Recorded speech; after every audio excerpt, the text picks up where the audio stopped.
Hey, welcome back to the channel. We're talking about chapter 10 today of Steven Erikson's Gardens of the Moon. Now, my last video had a little bit of feedback, a little bit of disappointment, lost some subscribers even. And I think I would like to say that I am not here to blow smoke, right? I am not here to just strictly gush about fiction.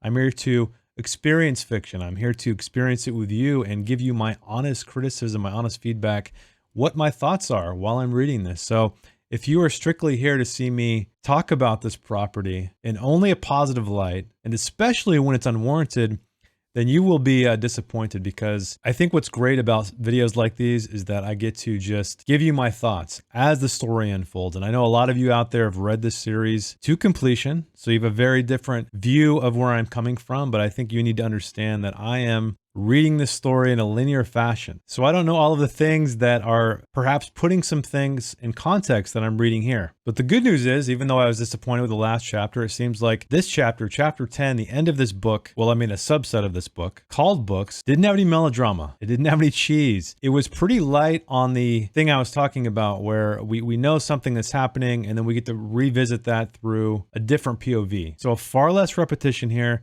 I feel like chapters like this are much tighter when they're under an hour long. The last chapter was really long. I believe it was an hour and a half or almost 2 hours on my Kindle. And hopefully you're noticing along with me the benefit of shorter chapters. Not that this book really has any short chapters. I believe there's been one that was about 30 minutes of reading time for me. I wouldn't say that it's particularly short, but we're dealing with a massive tome here, right? A fantasy epic, and I believe that seems to be a common trend, but I welcome shorter chapters in fantasy. So if you're a fantasy author out there, don't think you got to write extremely long chapters, okay? Arguably, he could have broken a lot of these up by the scene, right? There's a lot of scene breaks in these chapters. Perhaps polished up the scenes to a degree where it does feel like a mini arc, right? That's how I believe scenes should be written, rather than camera cuts like in a film. I do know somebody did inform me that this was a script at one time and then turned into a novel, so it does have that cinematic quality where the scenes play out more like a film and less like a book. But anyway, I'm rambling. Let's talk about chapter 10. We have a very different passage to begin chapter 10. So, it begins. Kalor said, I walked this land when Tlan and Mas were but children. I have commanded armies 100,000 strong. I have spread the fire of my wrath across entire continents and sat alone upon tall thrones. Do you grasp the meaning of this? Yes, said Caladan Brood. You never learn. It's from Conversations of War, second in command, Kalor speaking with Warlord Caladan Brood, who we get to meet in this chapter finally, recorded by Outrider Herlokel, 6th Army, which I believe is brought up as well in this chapter. But let us begin. Vim Koros Inn stood just beyond El Trosan Square in the Opal Quarter of Pale. That much Tok knew from his wanderings through the city. And this is when he receives a message, a mysterious message that leads him to this inn. We also know that the adjunct has gone. She has left Pale, and Tattersail is reported missing, although we know what happened to Tattersail. And also something else happens to Tattersail in this chapter. So he enters the inn. He gives a name, right? He calls himself Render Khan. That is the name he was supposed to give for this message to be received. And the servant says, Kind sir, I am to deliver the following message. A gentleman will soon join you who has been out of his depth, yet not aware of it. He is now. And of course, this mystery guest is Captain Perrin. He is striding through into this inn. He brings up his attempted assassination, which we've known about in multiple scenes many, many times. And he's asking him what he knows of the adjunct's plan, and also wants to know where the hell is Tattersail. And he tells her she is traveling overland to Darujistan, which we know. And Tok says, the adjunct's mission, as far as I'm aware of it, involves far more than just killing Sorry. The Tlan and Mas is with her for something else. The days of the bridge burners are numbered. Whiskey Jack's name is damn near sacred among Dujek's men. This is something of which I couldn't convince the adjunct. In fact, she seems to think the opposite. But if the sergeant and the bridge burners are eliminated, this army won't be pulled back in line. It will mutiny. And the Malazan Empire will be up against High-Fist Dujek with not a single commander who can match him. The Genabakan campaign will disintegrate, and civil war may well sweep into the heart of the empire. And Perrin, he laments about this connection because he says, I should have made the connection sooner, but she distracted me. Speaking of Tattersail, and we know what she distracted him with. And he says, I should catch up with Tattersail in a day or two, then together we can drive hard the edge of the Talin Mountains, skirt them and slip past the adjunct. And Talk says, I'll go with you. Leave the horses and supplies to me, and I guarantee we'll get out of the city unnoticed. And he agrees. Good, Talk grunted. He reached for the decanter. Let's drink on the damn thing then. And now we are with Tattersail. So the way was becoming more and more difficult, and Tattersail felt her first tremor of fear. And while she's traveling, she immediately ahead sees an enormous silhouetted figure turning to face her and voicing a surprising grunt. Tattersail, Bellerdan said sadly, Daeshrin did not expect you'd manage to come this far. Thus, I was anticipating detecting you from a distance. And Bellerdan is instructed to bring Tattersail back. And if she refuses, he is to kill her. And we also know that the High Mage entrusted the examination of these writings to me, being Bellerdan. I was to seek out information concerning the burial of a Jagut tyrant, a burial that was in fact a prison. And he concludes that the barrow lies south of here in Gadrobi Hills directly east of Darujistan. And this is when Tattersail comes to the realization that Lorn is about to release this tyrant. We know Tattersail refuses. She thought of Hairlock, the journey from a dying body to a lifeless vessel. Shedunul, have mercy on us. The sorceress stepped back and opened her warren. High Theer magic blazed around her. She saw Bellerdan stagger back, then steady himself. He screamed something, but she could not hear him. Then he charged at her. And she regretted the Thelomen's fatal courage as the fire blackened the world around her, even as she opened her arms and embraced him. We do not know that Tattersail dies here. We do find out a little bit later, and I'll talk about it more there. The strange thing is, though, is that even when that aspect hit me, or that development hit me, it didn't really matter, because for a couple of reasons. Number one, I don't really know Tattersail very well. Yes, we spent some time with her, but I think just the sheer amount of characters, and we're nearing 50% in this book. It's just too much to juggle, right, in terms of empathizing, right? There's not enough focus. But the second reason being that we know because of Perrin, death doesn't necessarily mean death. We know that the gods intervene. I don't know how often. It seems like it's somewhat of a common occurrence. And so death in that regard is not as final as it should be.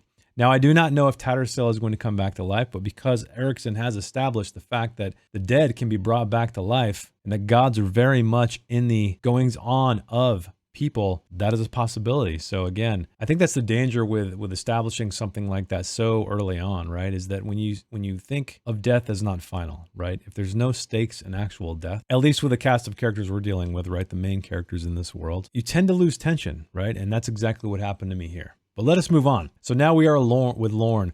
Lorn strode to Tool's side. Thalan and Mas faced west, and attention swirled about him that she could almost see. There's a pillar of fire, and it's raging in the night, as it had for the past hour. I thought there were but 3 Elder Warrens, and that's not one of them. 3?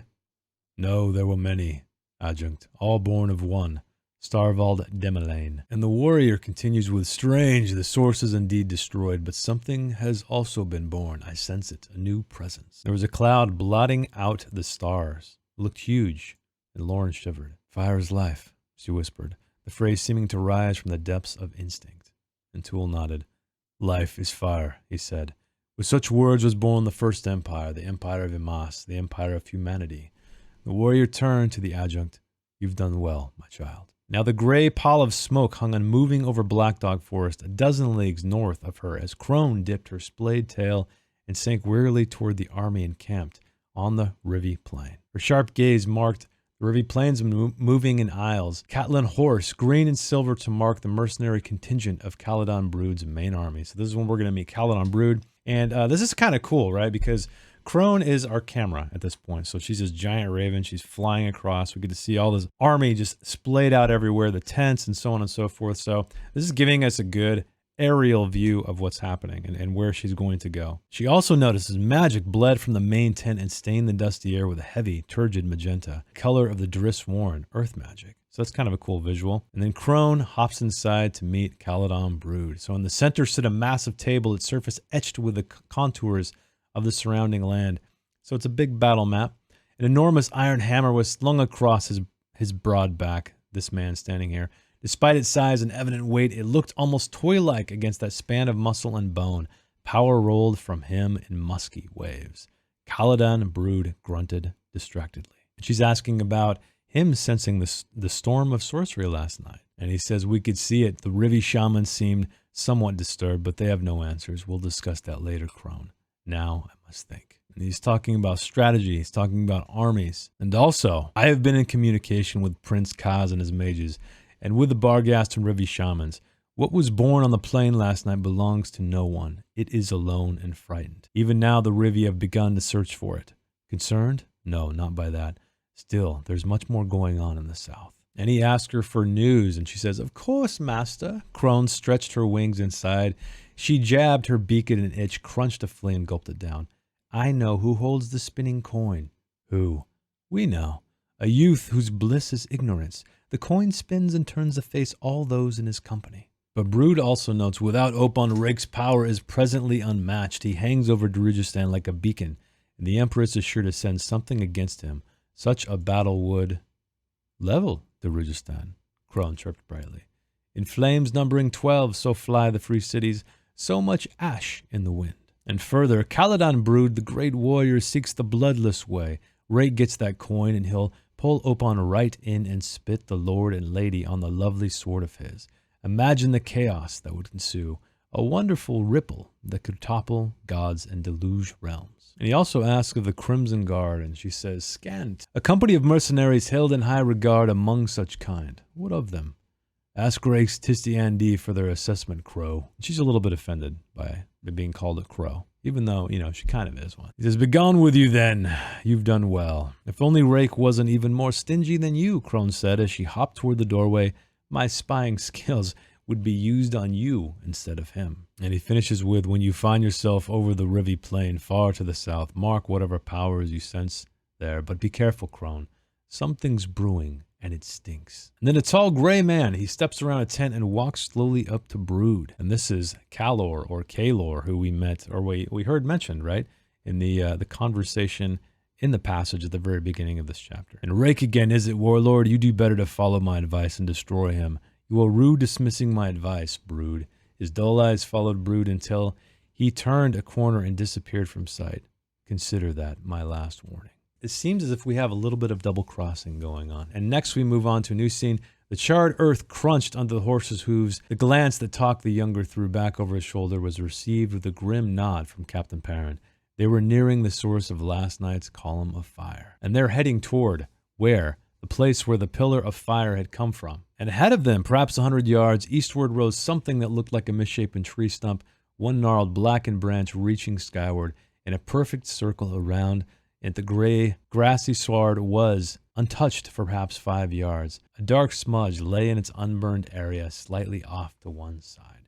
We know this is Tattersail, her corpse along with Velardan, right? This is the battle, or the magic explosion that happened, the magical fire.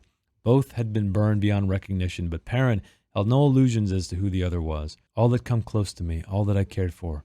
Tattersail, he whispered, then fell to his knees. I said there was no melodrama, but that's a little melodramatic, honestly. But at least it's consistent, right? At least it's with the same characters. The freedom that is death, the freedom denied me. Damn the gods, damn them all. But what does Talk see?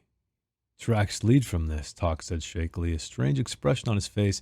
He scratched vigorously at his scar, then rose, heading northeast. Small, like a child's only. Only what? The man hugged himself. Those feet were mostly bones, as if the souls were gone, rotted and burned away. I don't know. Something horrible has happened here, Captain. I'm glad it's heading away, whatever it is. And this we know is Hairlock, who is just kind of peering through these warrens, I guess, blasting up and wreaking havoc everywhere. But Perrin thinks Tayshrin did this. Tayshrin and the adjunct Tattersail was right. They would not have killed her otherwise. Only she didn't die easily and never took the easy path in anything. Lorne's taken her from me, just like she's taken everything else. Come on, Perrin, you're getting a little melodramatic again, my buddy. And we are back to Crone, and this is when we finally get to see it as Hairlock, because the plain below lay sheathed in darkness. Looking to the west, Crone could still see the setting sun. The great raven had left Caladan Brood's company 2 days ago, and fire flashed in the sky ahead of her, perhaps a league distant. It flared briefly, tinged green and blue, then disappeared. Crone tensed. That had been sorcery, but of a kind she'd never known. And Crone sees that what it engulfs, a great raven, in fact. We meet a male great raven named Hurtle, and he says, before dusk, Kin Clip detected a flare of sorcery below her on the plain. It was odd, its feel, but clearly a warren had just opened and something had issued onto the plain. A warren was a small puppet. That's Hairlock, we know. Since then, the creature has disappeared into its warren, reappearing only to kill another of us. So it appears as if Hairlock is just kind of teleporting. He's using these warrens to blink in and out of existence, just destroying these great ravens. And thus far, it seems to travel northward. And then magic blooms right then on the plain below, then faded. And she crooked her wings and dropped. The air whistled around her. She raised a penumbra of protective magic that encapsulated her. Just as the small figure ceased its march and looked up, faintly, Crone heard a manic laugh rise up to meet her. Then the puppet gestured. But she picks up speed, so did not notice the dead smudge on the land below her, nor the woman camped in its center, being Lorn. There was no magic there to speak of it in any case. And we have Adjunct Lorn squatted by her bedroll, her eyes scanning the night sky. Tool, was all that connected to what we witnessed 2 nights ago? He says there is only one possibility. Eldering, a lost warren of ages past, has returned to us. Whoever its wielder might be, we must assume it tracks us with purpose. But she asks, is it a flavor of Shadow Thrones? And the Amas says, no. And Lauren thinks it's strange that the empty Rivi Plain displays so much magical activity. And Tool says, convergence. Power ever draws other power. It is not a complicated thought. It had escaped us, the Amas. So I don't know, did Hairlock use the blast of Tattersail or Tattersail's magic to channel himself into this realm? I'm not quite sure yet. I'm sure some of you out there know what's going on. But now as she saddled her horse, she chanced to glance at Tool. The warrior stood staring at her. What kind of thoughts would occupy someone who'd lived through 300,000 years? Where did the Amas live? Before meeting Tool, she had generally thought of them as undead, hence without a soul.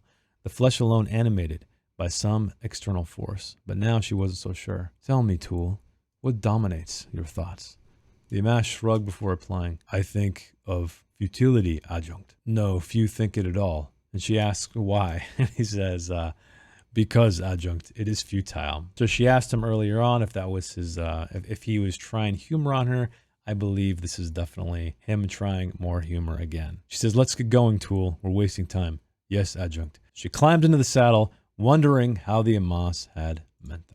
So now we are on book 4, Assassin. So I think with these videos, I'm going to do something a little bit different. I'm going to take the entire book and kind of doing it less line by line. I'm starting to speed up a little bit, but I'm going to do more summations, more thoughts, more possibly interesting lines that I'll clip out that are pertinent. But I'm going to try to start moving through these a little bit quicker. So in the next video, expect the entirety of book 4, which comprises 3 chapters, 11, 12, and 13. So I felt like this was a little bit of a filler chapter. The character is going from place to place, but we did have another revelation, right? We saw Hairlock. Tattersail supposedly died. We don't really know. I'm not sure if we're going to see her in this book or if it's going to happen sometime down the road. I suppose we'll see if the gods intervene again. But thanks for hanging out with me. Let me know, what are your thoughts of chapter 10? And I will see you in the next video with all of book 4, Assassins.